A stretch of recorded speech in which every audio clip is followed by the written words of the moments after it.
والسلام على محمد الأمين أعوذ بالله من الشيطان الرجيم بسم اللہ الرحمن الرحیم۔ خواتین و حضرات، ہم سورہ طٰہٰ کی آیت 118 سے درس کی ابتدا کر رہے ہیں۔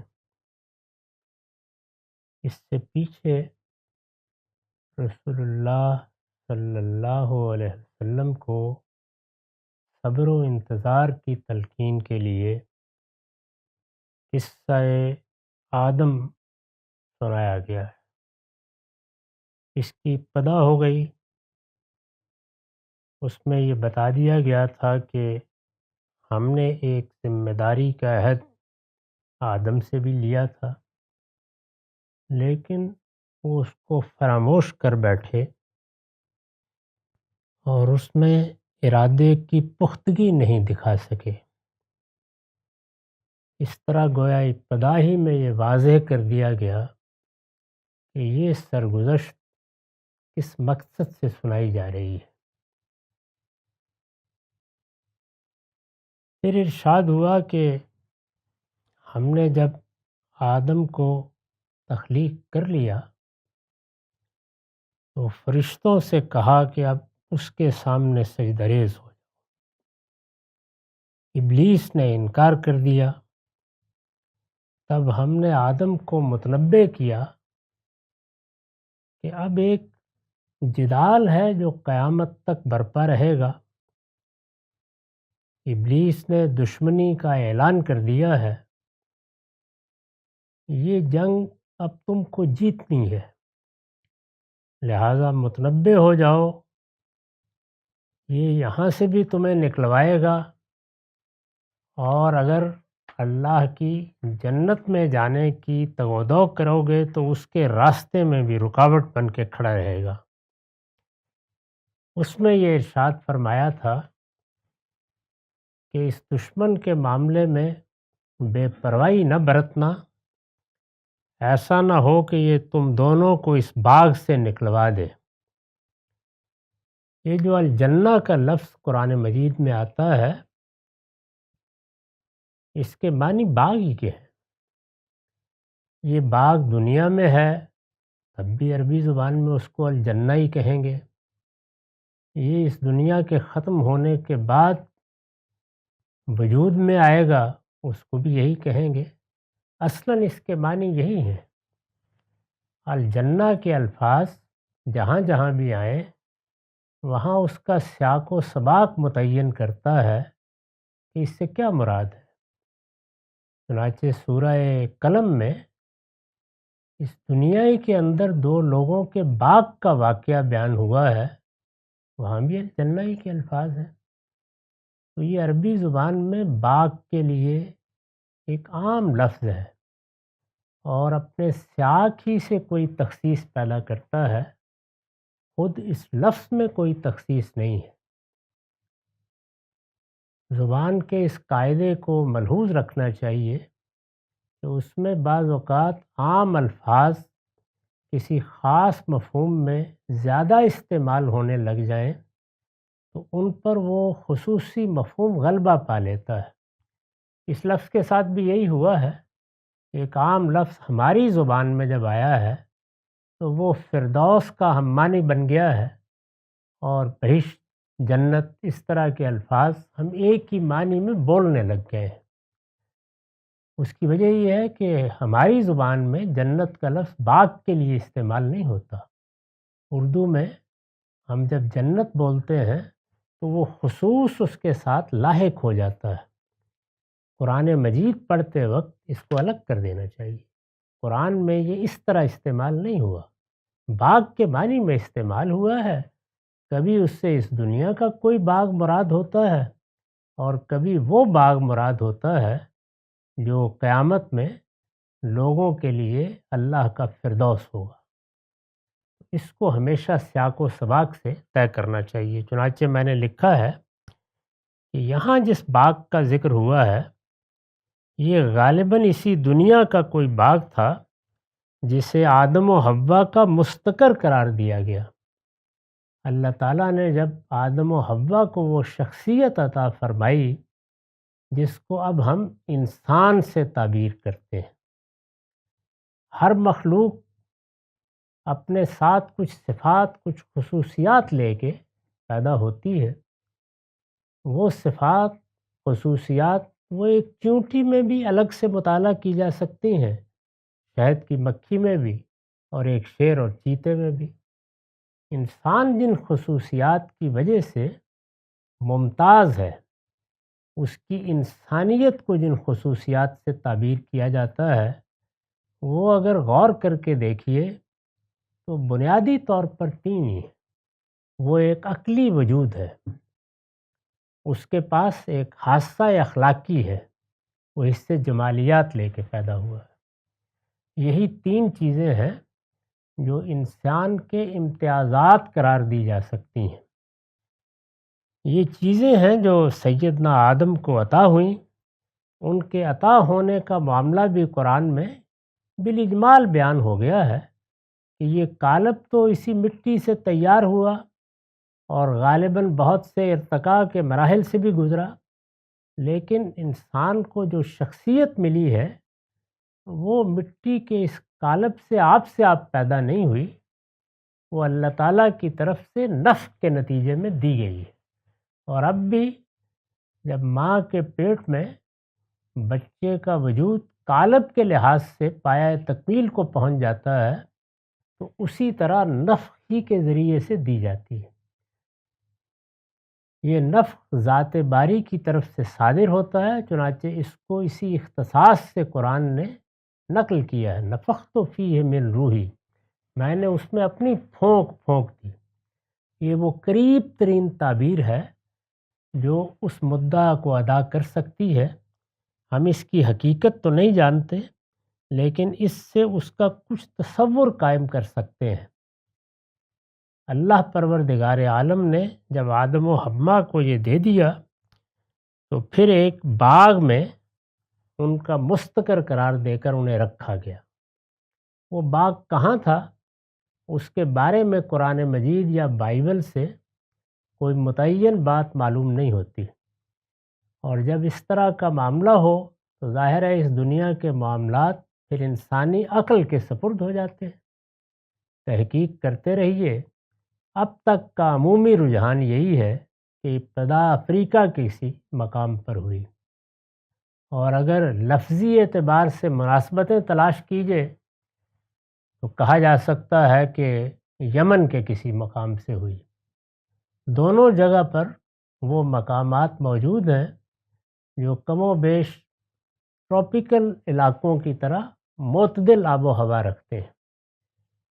عقل کہتی ہے کہ ایسی ہی کوئی جگہ ہونی چاہیے جہاں سے ابتدا کی جائے۔ تو اس طرح کے کسی علاقے کا کوئی باغ تھا جس کو آدم و حوا کا پہلا مستقر قرار دیا گیا۔ اس میں جو امتحان انہیں پیش آیا اس سے دونوں پر یہ بات واضح ہو گئی کہ شیطان ان پر حملہ کرے گا تو کہاں سے کرے گا۔ میں نے پچھلی نشست میں تفصیل سے بتایا تھا کہ یہ پہلی ہدایت تھی۔ اللہ تعالیٰ نے اپنی ہدایت پیغمبروں کے ذریعے سے دی ہے۔ یہ بات تو واضح ہے کہ اس کو بالاجمال انسان کے اندر ودیت کر دیا گیا ہے، وہ وہاں موجود ہے، اس کو ایک حادثہ اخلاقی دیا گیا ہے اور وہ اپنی عقل کی روشنی میں اپنی راہ خود دیکھ لیتا ہے۔ وہ سب بالاجمال ہے، اس کی تفصیلات اللہ تعالیٰ پیغمبروں کے ذریعے سے بتاتا رہا ہے۔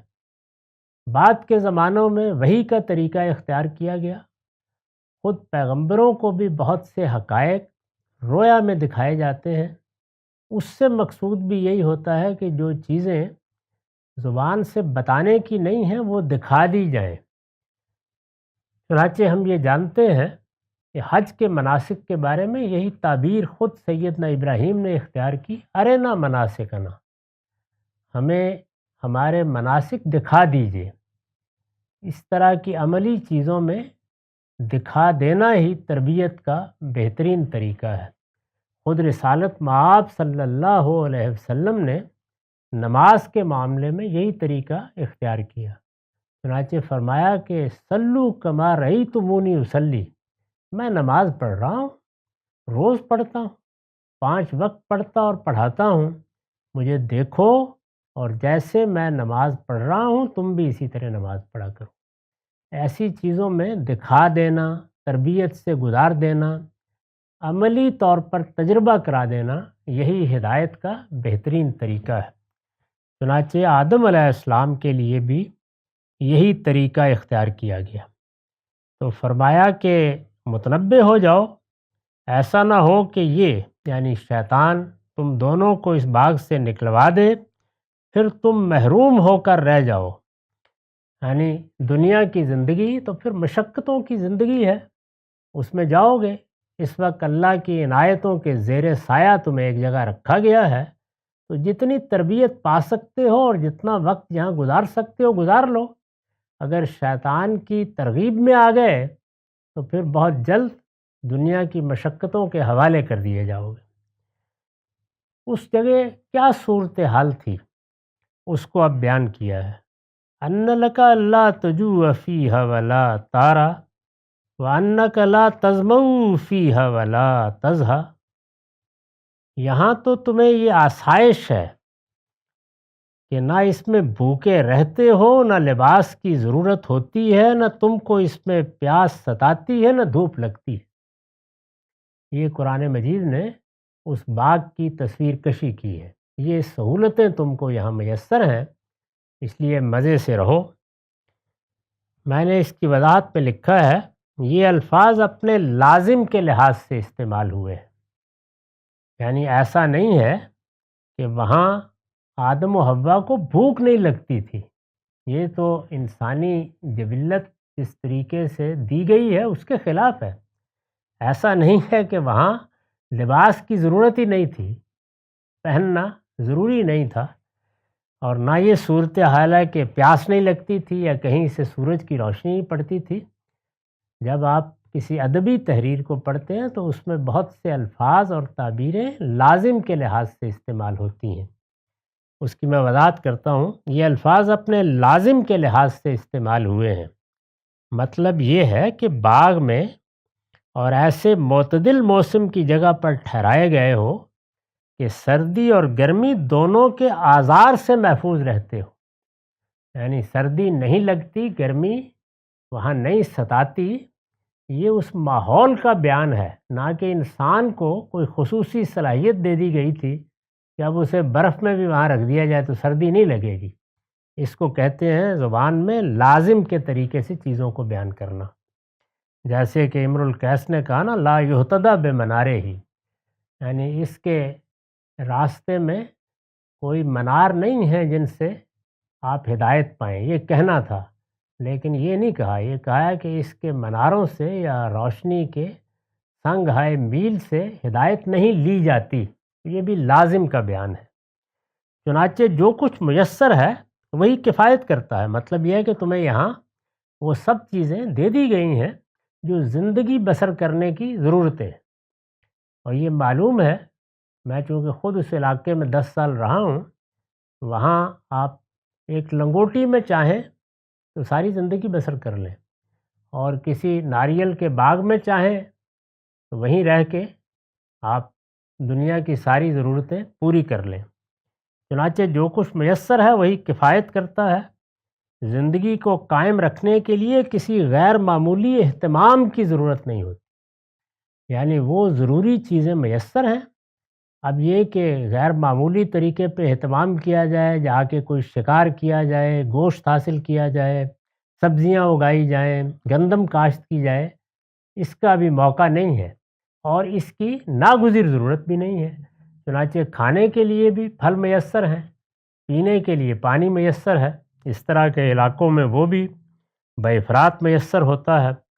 سایہ بھی میسر ہے، اور موسم ایسا ہے کہ اس میں نہ ایسی گرمی ہے کہ آدمی برداشت نہ کر سکے، نہ ایسی سردی ہے جس کے لیے بہت زیادہ کپڑوں کی ضرورت ہو۔ استاد امام لکھتے ہیں، سردی کے آزار میں سے بھوک اور عریانی ہے، یعنی جب سردی آتی ہے تو بھوک بھی زیادہ لگتی ہے اور اوریانی بھی انسان کے لیے بعض اوقات موت کا باعث بن سکتی ہے۔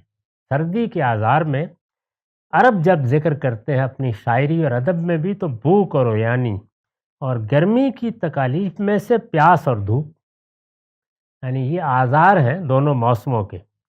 جن لوگوں کی نظر اہل عرب کے کلام پر ہے، وہ جانتے ہیں کہ وہ بسا اوقات سردی اور گرمی کی تکالیف کا ذکر اسی طرح کے الفاظ سے کرتے ہیں، یعنی سردی کے آزار بتانے ہوں گے تو بھوک اور اوریانی کا ذکر کریں گے، اور گرمی کے آزار بتانے ہوں گے تو پیاس اور دھوپ کا۔ بعض لوگوں نے یہ سمجھا کہ پیاس کا ذکر بھوک کے ساتھ اور دھوپ کا ذکر اوریانی کے ساتھ زیادہ موزوں ہوتا۔ ہمارے نزدیک یہ رائے عربیت کے ذوق سے محرومی کا نتیجہ ہے، یعنی مخاطبین جو ہیں وہ ایسے ہی بیان کرتے ہیں، ان کے ہاں آزار کے پہلو سے یہ دونوں چیزیں بیان ہوتی ہیں۔ تو ارشاد فرمایا کہ تمہیں ایک ایسے باغ میں رکھا گیا ہے جہاں تمہارے لیے آسائش کا موقع ہے، نہ اس میں بھوکے رہتے ہو، نہ لباس کی ضرورت ہوتی ہے، نہ تم کو اس میں پیاس ستاتی ہے، نہ بھوک لگتی ہے۔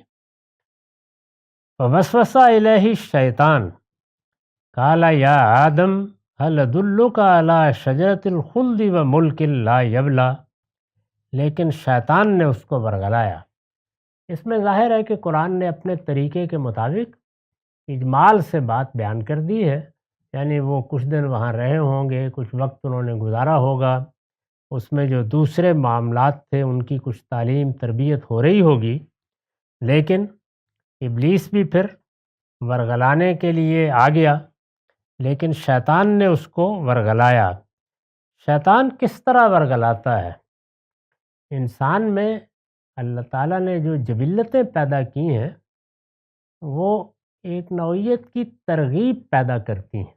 وہ ترغیب تو انسان کا فطری تقاضا ہے، پیدا ہو جاتی ہے، لیکن یہ کہ وہ حدود سے تجاوز کرے، وہ اللہ کے حکم کی خلاف ورزی تک انسان کو پہنچا دے، اس میں ظاہر ہے کہ پھر شیاطین کو بھی موقع ملتا ہے، وہ خواہ انسانوں میں سے ہوں یا جنوں میں سے، کہ وہ ورغلائیں۔ جس طریقے سے ہم اپنے زمانے میں دیکھتے ہیں کہ انسان کے اندر جو جبلی اقتضاعات رکھے گئے ہیں انہی کو سامنے رکھ کر جن و انس کے شیاطین اپنی دعوت پیش کرتے ہیں، اور پھر اس کو ورغلانے کے، اس کو برنگیختہ کرنے کے، اس کو غلط راستے پر ڈالنے کے طرح طرح کے طریقے آزما کر اپنی راہ پر لے جاتے ہیں۔ تو شیطان نے بھی آ کے ورغلانا شروع کر دیا۔ کیسے آیا؟ عام طور پر خیال کیا جاتا ہے کہ اس نے آ کے باقاعدہ گفتگو کی، یہی معلوم ہوتا ہے کہ اس نے آ کے باقاعدہ بات کی ہے، اور یہ دیکھیے کیسے کی ہے۔ قال یا آدم هل ادلک علی شجرۃ الخلد وملک لا یبلی، اس نے کہا آدم میں تم کو وہ درخت بتاؤں جس میں ہمیشہ کی زندگی ہے، اور اس بادشاہی کا پتہ دوں جس پر کبھی زوال نہ آئے گا۔ تو اس میں قرآن مجید نے جو تعبیر اختیار کی ہے وہ یہ نہیں ہے کہ سیب کا درخت یا گندم کا درخت، بتا دیا ہے وہ کون سا درخت ہے، فرمایا شجرۃ الخلد، یعنی بات تو ابلیس نے کی ہے لیکن وہ بتا رہا ہے کہ وہ کیا ترغیب دینے آیا ہے۔ ہمیشگی کا درخت، میں تم کو وہ درخت بتاؤں جس میں ہمیشہ کی زندگی ہے۔ اس پر میں نے لکھا ہے یہ الفاظ بتا رہے ہیں کہ لفظ شجرہ یہاں مجازی مفہوم میں ہے، یعنی یہ یہاں حقیقی مفہوم میں استعمال ہی نہیں ہوا، اور اس سے مراد وہی شجرہ تناسل ہے۔ ہم بھی یہ لفظ اسی مجازی مفہوم میں شجرہ نسب کی تعبیر میں اختیار کرتے ہیں۔ اسی طرح سے بعض اوقات ہم اپنے بعض احوال کو بیان کرنے کے لیے بھی یہ مجازی تعبیریں عام استعمال کر لیتے ہیں۔ ہم نے تو اس ادارے کی ابتدا کی تھی، اس وقت تو یہ ایک بیج ہی تھا، اس کے بعد اب ظاہر برگ و بار لا کے ایک تناور درخت بن گیا ہے۔ تو یہاں پہ تناور درخت، بیج، یہ ساری چیزیں مجاز کے اسلوب میں استعمال ہوئی ہیں۔ میں نے عرض کیا کہ اس کا قرینہ یہ ہے کہ قرآن نے ابلیس کی زبان سے اسے شجرۃ الخلد سے تعبیر کیا ہے۔ یہ الفاظ بتا رہے ہیں کہ لفظ شجرہ یہاں مجازی مفہوم میں ہے، اور اس سے مراد وہی شجرہ تناسل ہے، یعنی انسان کو جو جنسی اعضاء دیے گئے ہیں، یہ در حقیقت ایک درخت کے طریقے سے انسان کی اولاد پیدا کرتے چلے جاتے ہیں۔ یعنی ان کا ایک پہلو تو لذت کا پہلو ہے، رفع حاجت کا بھی یہ ذریعہ بنتے ہیں، لیکن ان کا جو پہلو پیش نظر ہے وہ اصل میں تناسل کا پہلو ہے۔ انسان کو جو ابدیت حاصل ہوئی ہے وہ اسی شجرہ کی صورت میں ہوئی ہے۔ یہی درخت ہے جو پھر شجرہ نسب بنتا چلا جاتا ہے اور ایک کے بعد دوسری نسل کو پیدا کرتا چلا جاتا ہے۔ اس سے مراد وہی شجرہ تناسل ہے جس کا پھل کھانے ہی سے انسان اس دنیا میں اپنے آپ کو باقی رکھے ہوئے ہے۔ یعنی انسان اگر یہ فیصلہ کر لے کہ وہ ان اعضاء کے قریب نہیں جائے گا تو 10-20 سال میں دنیا کا خاتمہ ہونا شروع ہو جائے گا، اور زیادہ عرصہ نہیں لگے گا، ایک صدی بھی پوری نہیں ہوگی کہ کوئی باقی نہیں رہے گا۔ اللہ تعالیٰ نے یہی چیز ہے جو انسان کے اندر رکھی ہے، اور وہ نسلاً بعد نسلاً ایک درخت کی طرح پھل لا رہا ہے، اور یہی پھل ہے جس کو ہم انسان کی اولاد کی صورت میں دیکھتے ہیں۔ یہ پھل، یہ پھول خود اولاد کے لیے بھی یہ تعبیریں مجازی طور پر استعمال ہوتی ہیں۔ جس کا پھل کھانے ہی سے انسان اس دنیا میں اپنے آپ کو باقی رکھے ہوئے ہے۔ چنانچہ ابلیس نے یہ لالچ دے کر آدم و حوا کو اس درخت کا پھل کھانے کی ترغیب دی کہ حیات جاوداں اور ابدی بادشاہی کا راز اسی درخت کے پھل میں ہے۔ یعنی اس نے آ کے یہ کہا کہ یہ تم کیا کر رہے ہو؟ تم نے پابندی لگائے رکھی اپنے اوپر، ایک دوسرے کے قریب نہیں جاؤ گے تو ہمیشہ کی زندگی اور ابدی بادشاہی سے محروم ہو جاؤ گے۔ یعنی موت تو ایک دن آ جانی ہے، خاتمہ ہو جائے گا، یہ تم نے کیا کر ڈالا ہے؟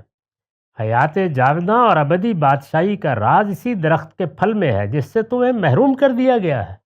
یعنی آ کے اس نے بار بار بتانا شروع کیا، ظاہر ہے کہ 10 مرتبہ یہ معاملہ ہوا ہوگا۔ اس کا پھل کھاؤ گے تو باقی رہو گے، ورنہ جلد یا بدیر موت سے دوچار ہو جاؤ گے۔ شیطان کی یہ بات اگر غور کیجئے تو ایسی غلط بھی نہیں تھی، اس لیے کہ یہ اسی درخت کا پھل ہے جس کے کھانے سے انسان کی زندگی کا تسلسل دنیا میں قائم ہے۔ تو اس پہلو سے اس نے اس کو شجرۃ الخلد کہا اور ملک لا یبلا کہا۔ یہ وہ بادشاہی ہے جس پر کبھی زوال نہیں آئے گا۔ انسان کو اس دنیا کی بادشاہی دی گئی ہے۔ انی جاعل فی الارض خلیفہ کے الفاظ میں یہی بیان کیا گیا ہے کہ تم پے در پے ایک کے بعد دوسرا آتے رہو گے، اور زمین کی بادشاہی قیامت تک کے لیے تمہارے سپرد کر دی گئی ہے۔ اس بادشاہی کو اس نے ترغیب کے طور پر سامنے رکھا، اور پھر جیسے کہ قرآن نے پیچھے کہا ہے کہ آدم کو اگرچہ متنبع کر دیا گیا تھا لیکن وہ بھول گئے۔ یعنی ایک وقت ایسا آ گیا کہ وہ فراموش کر بیٹھے کہ ہمیں اس سے روکا گیا تھا، اور ابلیس کی ترغیب نے اور جو فطری داعیات اس کے لیے اللہ تعالیٰ نے انسان کے اندر رکھ دیے ہیں، انہوں نے ایک دن غلبہ پا لیا، اور جب غلبہ پا لیا تو پھر یہ معلوم ہے کہ انسان سب کچھ کر گزرنے کے بعد ہی متنبع ہوتا ہے۔ تو اب دیکھیں اس کو قرآن مجید اسی شجرہ سے کیسے آگے بڑھاتا ہے۔ فَأَكَلَا مِنْهَا، تو اس کی ترغیب سے آدم و حوا دونوں نے اس درخت کا پھل کھا لیا۔ یعنی جب درخت کی تعبیر ایک مرتبہ لے لی تو پھر اسی استعارے کو آگے بڑھایا اور یہ کہا کہ دونوں نے اس کا پھل کھا لیا۔ تو پھل کھانے کے نتیجے میں کیا ہوا؟ قرآن مجید نے مختلف جگہوں پر اس کو بیان کیا ہے۔ سب سے زیادہ واضح تعبیر سورہ اعراف میں ہے۔ اس میں یہ بتایا گیا ہے کہ ان کی شرمگاہوں میں جو چیز ان سے چھپائی گئی تھی وہ اس کے نتیجے میں ان پر ظاہر ہو گئی۔ یعنی شرمگاہوں کا یہ پہلو کہ وہ رفع حاجت کا ذریعہ بنتی ہیں، وہ بچے کو بھی معلوم ہو جاتا ہے۔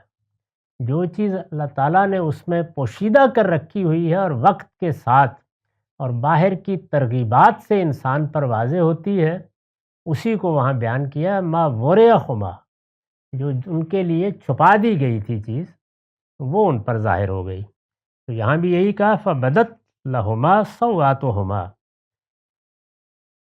دونوں نے اس درخت کا پھل کھا لیا تو ان کے پردے کی چیزیں ان پر ظاہر ہو گئی، یعنی جو چھپی ہوئی جبلت تھی وہ واضح ہو گئی، سمجھ میں آ گیا کہ یہ کیا چیز ہے۔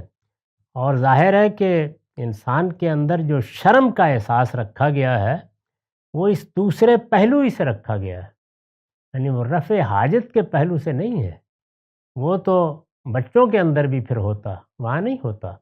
جیسے ہی یہ احساس یا شعور پیدا ہوتا ہے تو پھر شرم کا احساس بھی پیدا ہو جاتا ہے۔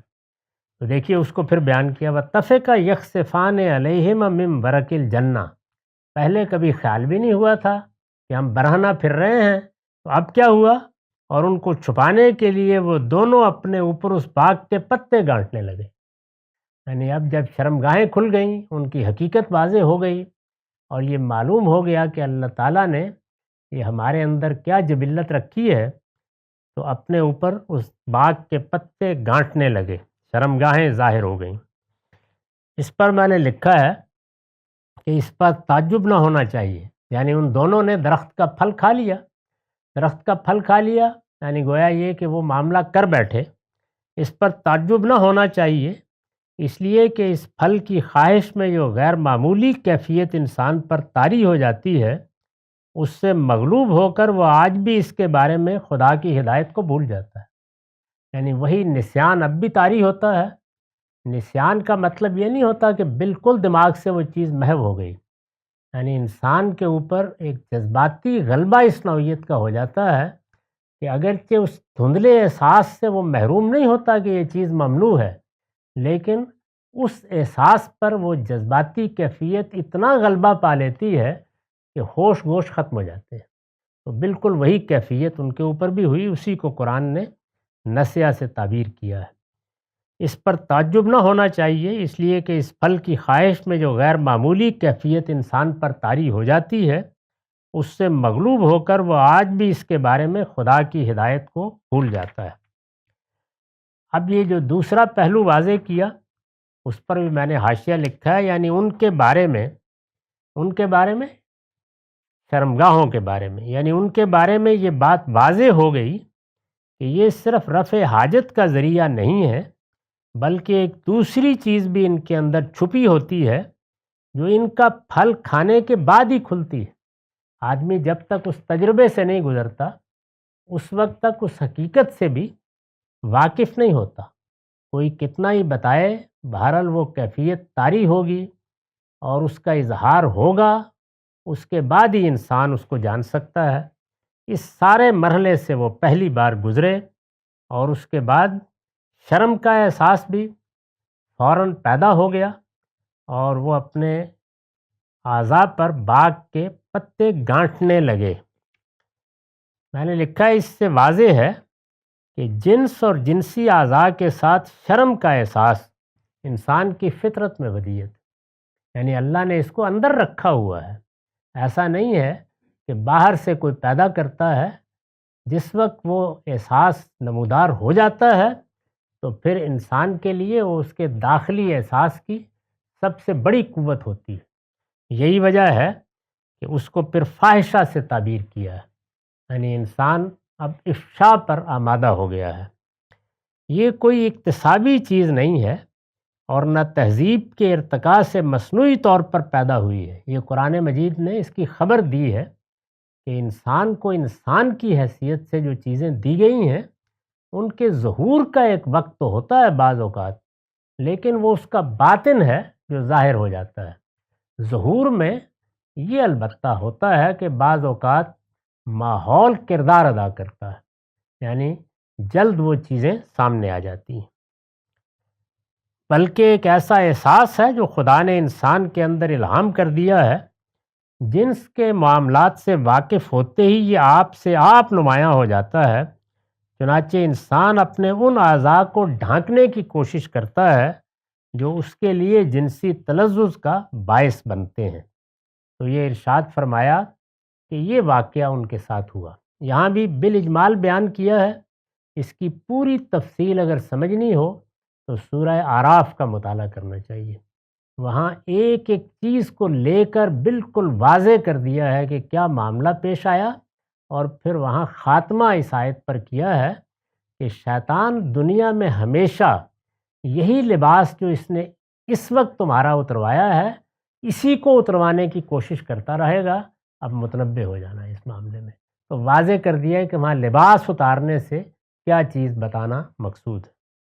اقول قولی ھذا واستغفر اللہ لی ولکم ولسائر المسلمین۔